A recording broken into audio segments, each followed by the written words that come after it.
What is up, everyone? Welcome back to the channel. So it is Monday morning of my third week of psychiatry, and thankfully I have a little bit more time in the morning, so I'm able to start the vlog before I actually go into work.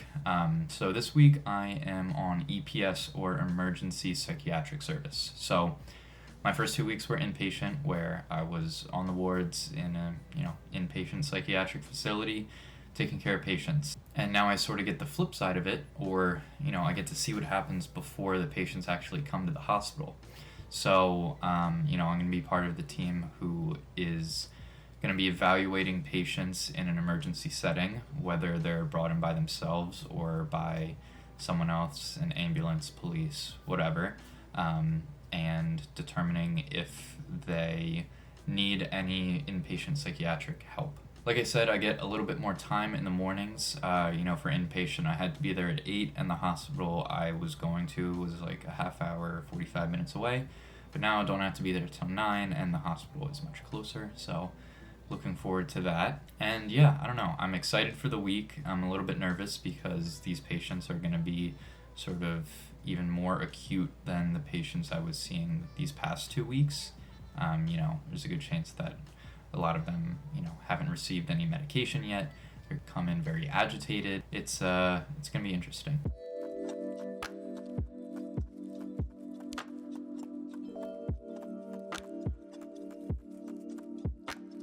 Alright, so it is Tuesday. I've gotten a few days of EPS under my belt, so I feel like I can talk about how it's been going. So the general workflow, I get there around 9. I check in with the resident. She usually gets there at like 8 to put in orders and stuff, where, she said that it's not really relevant for me, so she has me come a little bit later, which is super nice of her. So yeah, check in with her, see if there are any patients who came in overnight or that morning that we have to see. We'll chart check any patients, see what the overnight team wrote about them, and then, sometimes it's a patient where like it's a follow-up.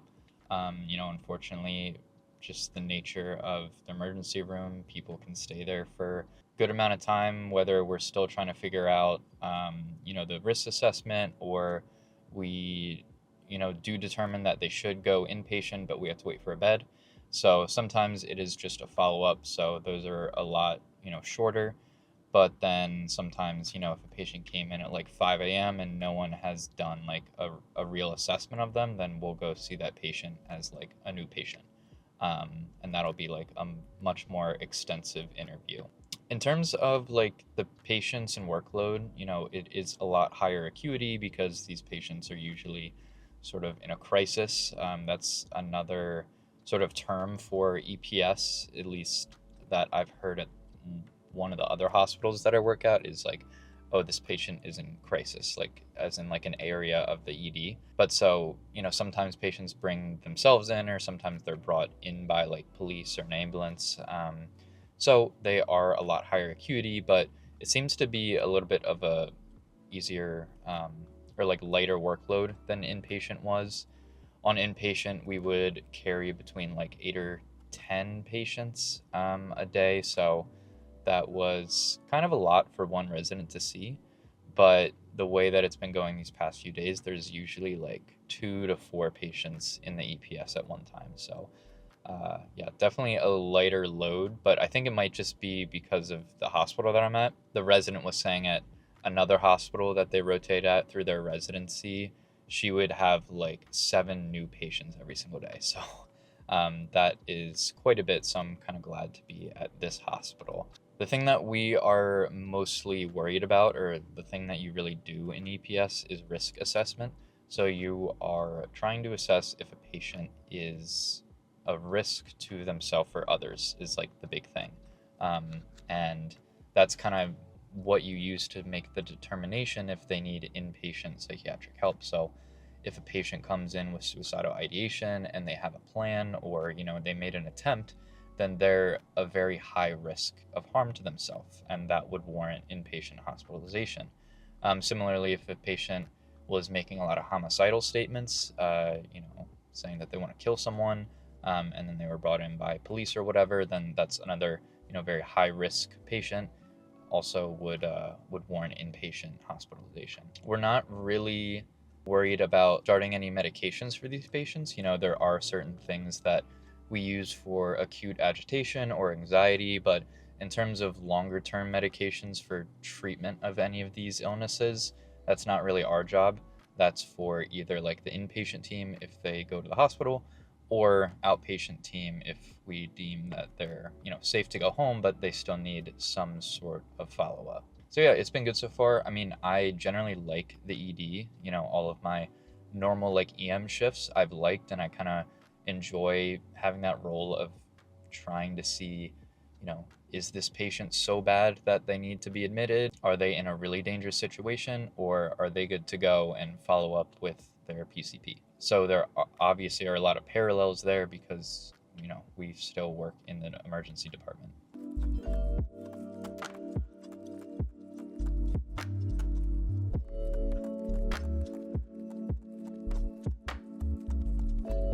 All right, so it is now Thursday. I thankfully had a pretty short day because we have didactics on Thursdays from 1 to like 5. So still got there around 9. Thankfully the attending was there kind of early so I could actually like see him and present and stuff before heading home for didactics, which I'm about to go to, but I just want to talk about what I've experienced the past few days. While I have enjoyed EPS in terms of, being in that role of do the risk assessment and see if this patient is safe for discharge or needs inpatient, as you can imagine, you do see some pretty sad stories. So, most of the patients who've come in have had some sort of suicidal ideation. Some have had prior attempts. They have, pretty well thought out plans, which is always, sad to see, sad to hear. It's always hard seeing a patient who is that upset that they would have those kind of thoughts. But one of the harder stories this week was yesterday, and we had a 15-year-old in the EPS. These kind of issues definitely don't discriminate based on age, unfortunately, and it gets really complicated when you do have a minor because the parents are involved. A lot of the time when we're making our determination of inpatient or outpatient, all we're worried about is, the patient themselves. And, when we do determine like, yes, this patient needs to be hospitalized, we get to have a conversation with them and be like, hey, this is what we're feeling. We really think that you need this help. It would benefit both us and you if you went in there voluntarily. If not, then we'll have you screened to be an involuntary admission. An involuntary admission comes with its own stigma and, legal issues. So we always try to avoid that if we can. When it comes to, a patient who's a minor, obviously you have to involve the parents in terms of consent for sort of any medical thing, including psychiatric care. This one patient, she was having suicidal ideation with a plan. We believed that she, was really struggling and would benefit a lot from inpatient treatment. And the parents, they were separated or divorced. I can't really remember the details, but essentially they had like 50-50 custody. And one of the parents was for inpatient hospitalization and the other was against it. So we were in this very awkward situation where, the patient herself was okay with going into inpatient. One of the parents was also, but then the other parent was very, very against it. We were sort of starting the process of having to, call a judge to get like a ruling on it. And it was going to be this huge drawn out process, a lot more drawn out than it would be if the patient was 18 or older and we didn't really have to involve the parents. So yeah, that was just a really tough situation. Thankfully, after a lot of talking about, what inpatient hospitalization means, talking about our experiences with the facilities, the other parent did come around to, a voluntary admission. And it was nice to see the parents come together for their child and recognize that she really needed help. So thankfully we didn't have to really start any of those processes of, getting a judge involved. But it was just tough to see. It's, a hard field for sure. And that is a reason a lot of people don't want to go into pediatrics is for the parents, unfortunately. Thankfully, a lot of my experience with pediatrics, the parents have been awesome, but you never know. There's this saying that you have two patients, both, the child and the parent. And I definitely saw that with this case.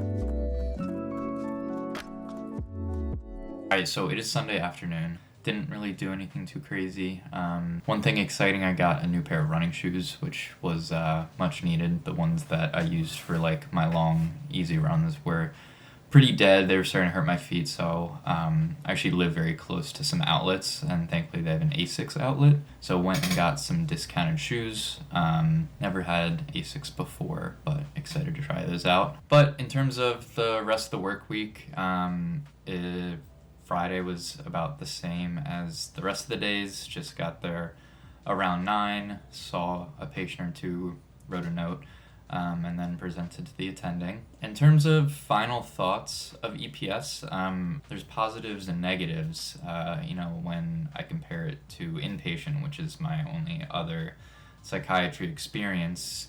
On one hand, it's nice because it's a lot more focused. You don't really have to worry about getting to the underlying issue of, making the specific diagnosis and trying to figure out what medication regimen the patient needs to be on, like you would an inpatient. You're really just focusing on, like, is this patient safe to go home or not? So on one hand, that's nice, but also it's, a negative in ways too, because you feel like you aren't really helping the patient as much as you could be. But once again, it's not really the role of, that service. Kind of just like a normal emergency physician, their whole job is to make sure the patient isn't going to die.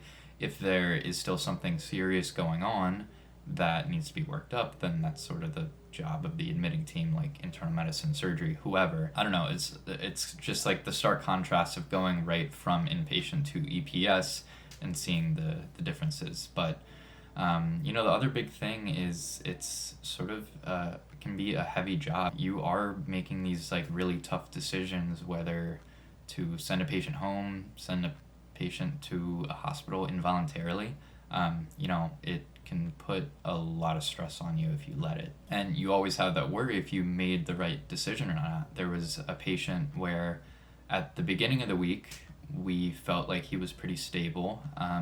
He certainly had some issues that could be managed outpatient, but we weren't really concerned from a safety point of view, whether it was, him being a harm to himself or to others. But then a few days later, we saw that he actually ended up at a different hospital. And then that team determined that he did need inpatient psychiatric help. So, on one hand, yes, we kind of felt bad because we're like, oh, well, I guess we made the wrong decision. But then, once we talked to the attending about it, he was like, well, we were going based on what we saw at that point. It's kind of just a snapshot into a patient's life. For us, we determined that he was safe to go home, but then we have no idea what happens when the patient leaves the hospital. And then, he could have worsened a lot over the next few days. But, it's one of those things in medicine where keep thinking about it and letting it eat at you, then it can really affect you. So that's it for a lot of the high acuity stuff in psychiatry that I'm going to do. I'm halfway through my clerkship. Next week is outpatient, which is going to be a huge change of pace from what I've done so far. So I'm looking forward to that.